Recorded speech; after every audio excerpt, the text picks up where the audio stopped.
प्रेम से बोली परमपिता परमेश्वर की। तो आइए सबसे पहले परमात्मा के नाम से प्रारंभ करते हैं। तो गा सकते हैं तो साथ में गा भी सकते हैं आप। थोड़ी सी आवाज़ कम कर दो।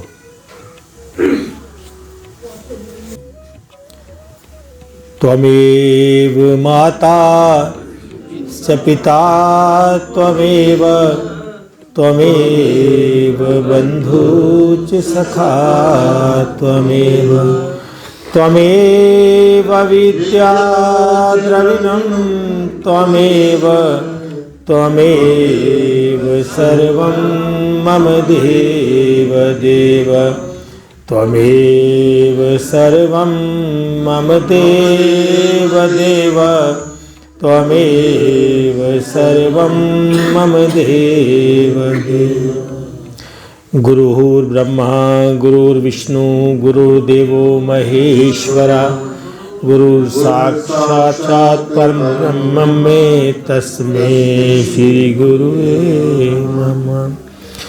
जो सब गुरुओं का भी गुरु है, जो आदि गुरु है, जो अनादि गुरु है, जो अब भी गुरु है और आने वाले समय में वही एक गुरु रहेगा, उसके पावन पवित्र चरणों में कोटि कोटि वंदन करते हैं। क्योंकि गुरु कभी शरीर नहीं होता, गुरु कभी शरीर नहीं होता। गुरु अगर हमारे धर्म ग्रंथों में ध्यान से पढ़ा जाए तो गुरु जो है वो स्वयं परमात्मा ही होता है। इसलिए कहीं उसे गुरु, कहीं उसे सद्गुरु नाम से कहा गया है। जैसे अगर हम श्री गुरु अर्जन देव जी की वाणी पढ़ें तो उसमें भी आदि गुरु को पहले नमस्कार किया गया है। उसके बाद वही जुगादि गुरु होगा, युगों में वही गुरु होगा और वही श्री गुरुदेव होगा।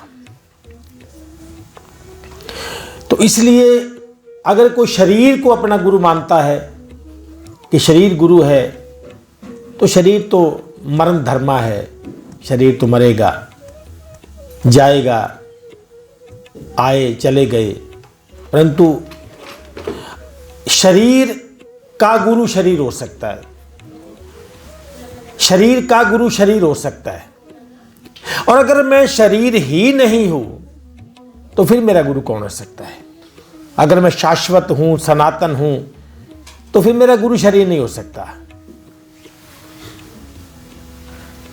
तो आइए आज के इस कार्यक्रम का शुभारंभ करते हैं। कल हम इसी पे बात कर रहे थे, तो अंत में हमने कहाँ छोड़ा था, जहां हमने इसको बंद किया था, याद है? मतलब एक बात थी कि कर्ता अगर कोई है ही नहीं और सब प्रकृति करवा रही है, तो जो अच्छे बुरे कर्म है उसको एक्सेप्ट कौन करेगा? फिर उनका जो फिल्टर कौन मारेगा उसको? हाँ, पहले इसका थोड़ा उत्तर दे दें, फिर उसके बाद हम आगे का शुरू करेंगे। कर्ता जो करता है वही भोगता होगा, जिसने किया भोगेगा वही, दूसरा भोग नहीं सकता। तो श्रीमद् भगवत गीता में ऐसा कहा है, ये मेरा कहना नहीं है। या तो श्री कृष्ण जी ने ठीक कहा है अर्जुन को, या फिर गलत कहा है, दो ही बातें हैं ना। तो अगर गलत कहा है फिर ये हमारा धर्म ग्रंथ नहीं हो सकता, क्योंकि उनकी बात प्रमाणित है।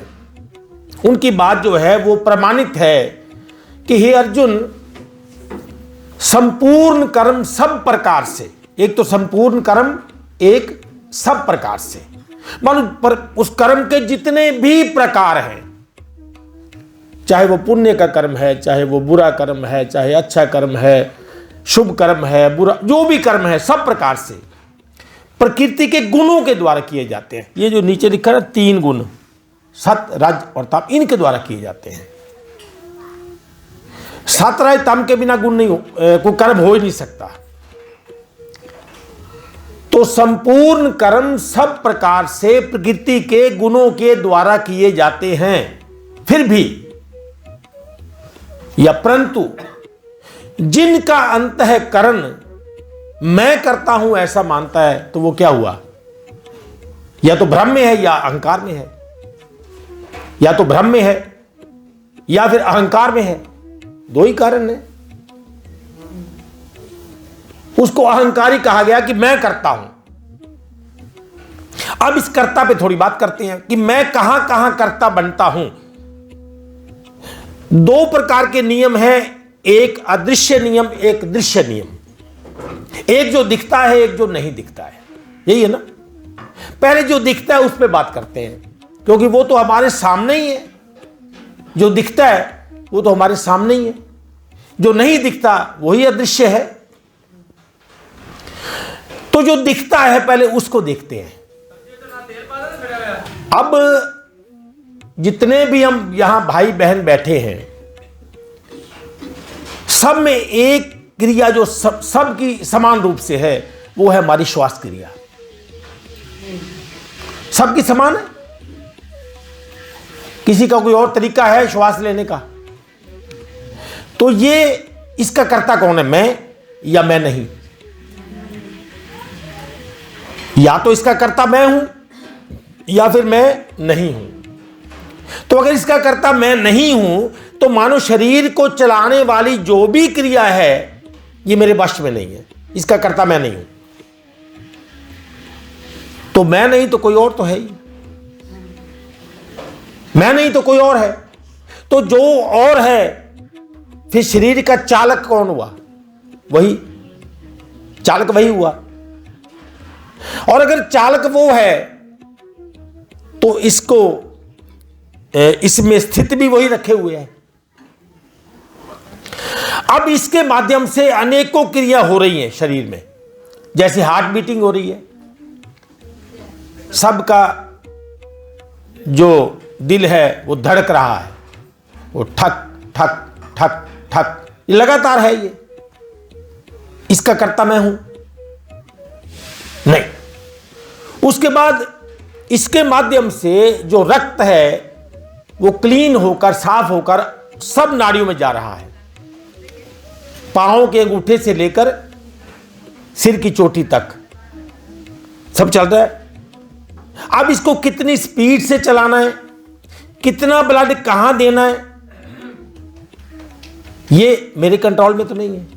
इसका कर्ता मैं नहीं हूं। उसके बाद आई इस तन में इसका जो फ्यूल है, इसका फ्यूल भोजन जो इसका है,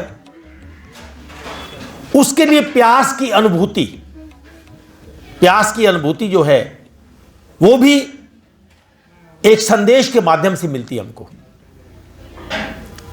संदेश के, जैसे अब यहां बैठे हैं सब, एकाएक क्या हो कि आराम से बैठा है, एकाएक उठे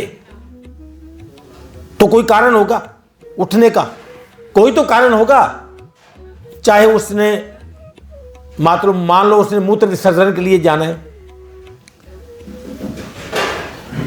तो उसको कैसे पता चला कि मुझे जाना पड़ेगा? उसके दिमाग ने कहा, उसके शरीर ने प्रतिक्रिया करी।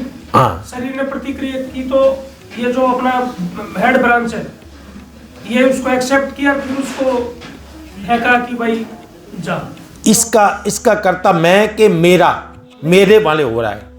इसका कर्ता भी मैं नहीं हूं। तो अगर हम इसको देखें तो उसके बाद हम संबंध जोड़ेंगे, रिश्तेदारी। जैसे रिश्तेदारी जो है हमारी, मानो कान की जुबान से है। कान की रिश्तेदारी जुबान से है, क्योंकि ये इसकी ज्ञान इंद्री, ये इसकी कर्म इंद्री, यही होगा ना।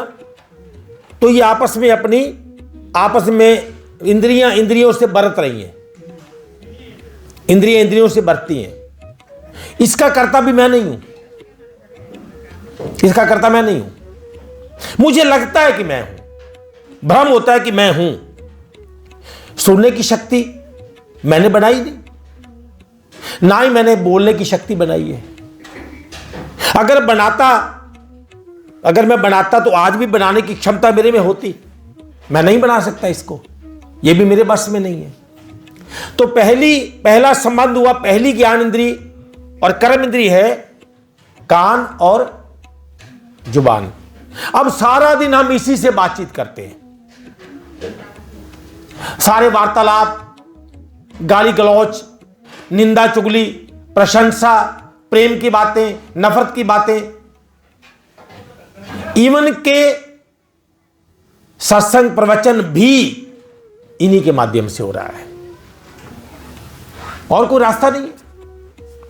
उसके बाद आई त्वचा और हाथ, एक स्किन, पूरे शरीर की स्किन, और एक हाथ, ये ज्ञान इंद्रिय और कर्म इंद्रिय। इसका भी कर्ता मैं नहीं हूं। कब कहां खुजली होगी, कब कहां क्या होगा, मुझे नहीं पता। अब कहीं चोट लगती है तो हाथ सबसे पहले भागता है, वहीं भागेगा। कहीं कुछ लगा तो हाथ पहले जाके पकड़ेगा, उसको सहारा देता है। तो ये अंदर जो फीलिंग है, पेन का फीलिंग, दर्द का फीलिंग, या किसी भी प्रकार की सनसनाहट का फीलिंग, ये फीलिंग इसमें होता है, त्वचा में। इसका भी कर्ता मैं नहीं हूं। तीसरा, आंख और रूप। आंख और पांव कसीदन आता है। अगर आपने शिमला देखना है, अगर आपने कुल्लू मनाली देखना है, अगर आपने रोहतांग पास देखना है, अगर आपने जम्मू कश्मीर देखना है, तो देखने का काम इसका, लेके जाने का काम इसका है। ये लेके जाएगा, घूमेगा। तो जब ये दृश्य देखता है, जब इससे दिखता है, इसका सिस्टम क्या है देखने का? प्रकाश को देखता है, प्रकाश को देखता है। क्योंकि जैसे ही मैंने इसको सामने किया तो आपको कैसे पता चला कि ये पेन है, इसका साइज क्या है, ये पेन है? तो मानो प्रकाश इस पे पहले पड़ेगा। प्रकाश के बिना ये देख नहीं सकती। तो प्रकाश को भी पैदा किया गया। अव्वल अल्लाह नूर पाया, प्रकाश को पैदा किया गया। फिर प्रकाश को पैदा किया गया, जब प्रकाश इस पे पड़ा तो फिर आंख में इसका जो प्रतिबिंब बनता है वो उल्टा बनता है। जैसे हम सेल्फी लेते हैं ना, हमारा बायां हाथ दायां हो जाता है, दायां हाथ बायां हो जाता है, उल्टा प्रतिबिंब बनता है। तो लेंस की यह खासियत, जब हम सीधी इसको देखेंगे तो जो बैक मिरर वाला कैमरा है उसमें सिस्टम उल्टा किया गया है। तो हमारी आंख में इसका प्रतिबिंब बनेगा उल्टा, तो बुद्धि इसको सीधा करके दिखाएगी हमको। कभी नोट करना आप। तो आंख में पेन नहीं गया, पेन का प्रतिबिंब गया है। पेन तो यही है। अब पेन से कितनी दूरी है ये कौन तय करेगा? बुद्धि तय करेगी ये, कि मेरे से इतना दूर है, इतना